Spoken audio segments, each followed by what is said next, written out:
뉴스 속 경제 이슈는 더 쉽고 깊게, 최신 고용 동향은 더 빠르게 전해드리는 고용브리핑 365 시간입니다. 나경래 기자 안녕하세요. 안녕하세요. 네, 오늘은 어떤 이슈 준비하셨나요? 네, 떡볶이, 라면, 커피 믹스 이 공통점을 좀 아실까요? 일단 맛있다, 그리고 중독성 있다, 자극적이다? 네, 그것도 맞는데 최근 K-팝을 중심으로 K-컨텐츠가 세계 젊은이들에게 큰 인기를 얻고 있죠. 떡볶이, 라면은 물론 커피 믹스까지 한국의 맛에 빠지는 이들이 늘고 있는 게 공통점입니다. 문학의 한류 바람이 식품에도 옮겨 붙으면서 역대 최고 수출액을 기록했을 정도인데요. 이슈픽에서 짚어보겠습니다. 네, 이 떡볶이 수출 효자로는 방탄소년단을 빼놓을 수가 없을 텐데요. 지난해부터 멤버 지민을 비롯해서 다른 멤버들의 떡볶이 먹방이 공개되면서 화제를 모았다고요. 네, 맞습니다. 방탄소년단이 입고 먹고 마시는 모든 것에 대한 경제 창출 효과가 방탄 이코노미라는 신조어가 탄생할 만큼 상상을 초월할 정도인데요. 떡볶이에도 통했습니다. 매콤 달달한 떡볶이, 우리에게는 정말 익숙하고 너무나 맛있는 음식이지만 매콤함 때문에 외국인들에게 사실 고난도 음식에 속하는데요. 하지만 지난해 여름 서울 동대문 시장 한 포장마차에서 멤버 지민이 떡볶이를 먹는 사진이 온라인을 달궜고 이후에도 계속 유튜브를 통해 떡볶이를 먹는 모습이 공개돼서 떡볶이가 전 세계에 홍보된 계기가 됐습니다. 세계인의 관심은 수출 증가로 이어졌습니다. 네, 방탄소년단의 파워가 통하지 않는 곳이 없을 것 같은데 실제로 이 떡볶이 수출 얼마나 증가했나요? 네, 실제 떡볶이 수출액은 전년 대비해서 56.7%가 증가했는데 올해 1월부터 4월까지 수출도 50.5% 증가하면서 인기를 이어가고 있습니다. 떡볶이 소스, 불고기 소스, 불닭 소스 같은 소스류도 전년 대비 33.6% 수출이 늘었습니다. 여기에 최근에 혹시 전 세계 맥도날드에 한국 소스가 판매된다는 거 알고 계실까요? 이건 역시 BTS 덕분이라고 할 수 있는데요. 맥도날드가 세계 50개국 매장에 방탄소년단의 이름을 딴 BTS 세트를 내놨는데 스타의 이름을 딴 글로벌 세트 메뉴를 내놓는 건 BTS가 최초입니다.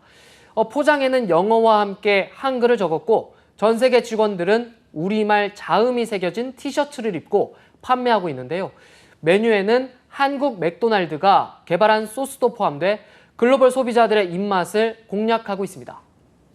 네, 이 BTS가 일궈낸 떡볶이 열풍을 보니까 또 지난해 아카데미 시상식을 휩쓴 영화 기생충 덕분에 이제 화제가 됐던 짜파구리도 있잖아요. 네, 갑자기 배가 고파지는데 그때도 짜파구리 열풍만 만만치 않았죠. 한국 라면에 대한 해외 관심이 굉장히 뜨거웠고 유튜브를 보면 실제로 그 라면을 끓이고 먹어보는 영상들을 어렵지 않게 찾아볼 수 있었습니다. 지난해 짜파구리 열풍에 이은 전 세계인들의 라면 사랑 덕분인지 농심은요. 지난해 라면 매출이 처음 2조 원을 넘어섰고 오뚜기는 7천억 원, 삼양은 5,900억 원, 팔도는 2,900억 원 등 기업마다 매출 상승세가 이어졌습니다. 수출 역시 탄력을 받아서 2019년 4억 6,700만 달러에서 2020년 6억 400만 달러로 30% 가까이 증가했습니다. 그런데 여기에도 방탄소년단의 파워가 숨어 있습니다. 네, 맞아요. 이 방탄소년단 멤버 지민 씨가 또 이 불닭볶음면 많이 하라면서요. 네, 세계적으로 선풍적인 인기를 끌고 있는 한국 3대 트로이카 라면 중 하나로 방탄소년단 지민이 자체 컨텐츠를 통해 먹는 모습을 자주 보인 불닭볶음면을 꼽을 수 있는데요. 앞서 미국의 K-팝 매체에서는 미국의 라면 수출 급증, 방탄소년단 지민의 힘에 달렸다 라면서 이례적인 수출 증가에 주목한 기사를 쓰기도 했습니다. 실제로 미국과 중국에서의 불닭 브랜드 매출은 각각 280억 원과 850억 원입니다. 지난해 같은 기간 대비해서 미국은 243%, 중국은 170% 증가한 겁니다. 네, 떡볶이, 불닭볶음면, 짜파구리 이렇게 또 새롭게 사랑을 받은 음식들도 있는데 그런가 하면 꾸준히 사랑받았던 우리 또 한국의 김치, 코로나19를 기점으로 수출이 더 늘었다면서요. 네, 김치는 한 번 절인 다음에 젓갈 등 다양한 양념으로 2차로 절이는 과정을 거치는 유일한 발효식품입니다.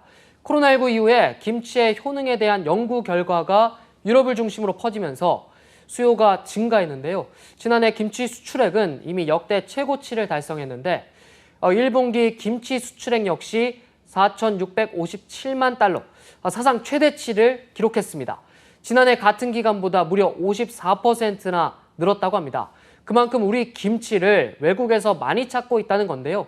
이런 김치 효과에 덩달아 잘 팔리는 게 최근 생겼다는데 한국의 가정집이라면 이 제품에 김치를 넣곤 하죠. 뭔지 아실까요? 김치를 더 오래 맛있게 먹을 수 있는 김치 냉장고인가요? 맞습니다. 국내 가전업체들이 미국을 기점으로 해외 김치 냉장고 시장 개척에 나섰습니다. 미국 대형 유통업체를 통해 한국의 김치 냉장고 제품을 판매하기 시작한 건데요. 그동안 교민들을 대상으로 한인 유통 채널을 통해 소규모 수출은 이뤄졌지만 미국 소비자를 겨냥해서 판매를 시작한 건 이번이 처음입니다. 김치의 수출이 전자제품 판매로까지 이어진 겁니다. 네, 해외에서도 이제 김치 냉장고가 집집마다 자리 잡는 건 아닌지 기대가 됩니다. 이렇게 K 콘텐츠 영향으로 해외에서도 사랑받는 K푸드, 어느 나라에서 가장 많이 찾았는지도 궁금해요.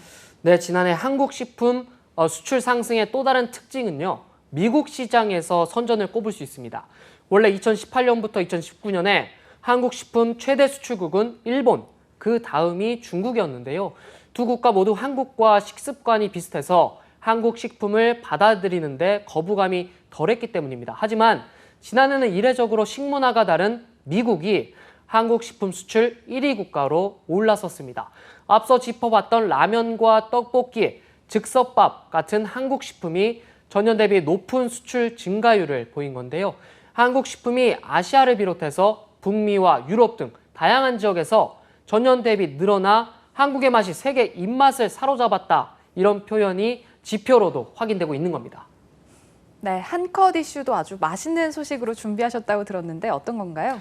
네, 보통 커피를 마실 때 그리고 음식을 주문할 때도 커피를 진하게, 뜨겁게 음식에 파는 제외하고 이런 식으로 조절하는 경우가 있는데요. 최근 업계의 가장 큰 화두 역시 이런 고객 맞춤형, 참여형 상품 개발이라고 합니다. 한 유명 죽 프랜차이즈는 죽의 짠맛 정도에서부터 걸쭉한 정도까지 고객 입맛대로 선택할 수 있는 맞춤형 죽 메뉴를 내놨고요. 한 김치 업체도 고객이 원하는 종류의 젓갈에다가 심지어 소금과 고춧가루도 소비자가 원하는 대로 바꿔서 담궈주는 상품을 선보여 인기를 끌기도 했습니다. 네, 이렇게 식품뿐만 아니라 요즘엔 또 가전업계 화두 역시 고객 맞춤형인 것 같습니다. 이 가전의 색상도 이제는 모두 다르게 소비자가 직접 고를 수 있는 상품이 많아졌더라고요. 네, 그렇습니다. 고객별 맞춤형 상품 개발은 가전업계의 화두기도 한데요. 한 가전업체는 무려 360개의 색상과 소재를 소비자들이 직접 고를 수 있는 냉장고를 내놨는데 비싸진 가격에도 불구하고 지난해 국내 매출의 67%를 차지했다고 합니다. 네, 요즘은 취향을 소비한다고 하죠. 하지만 이를 빌미로 은근슬쩍 가격만 더 훌쩍 뛰는 건 아닌지 걱정도 됩니다. 네, 오늘도 나경렬 기자와 함께했습니다. 고맙습니다. 네, 지금까지 고용브리핑 365였습니다.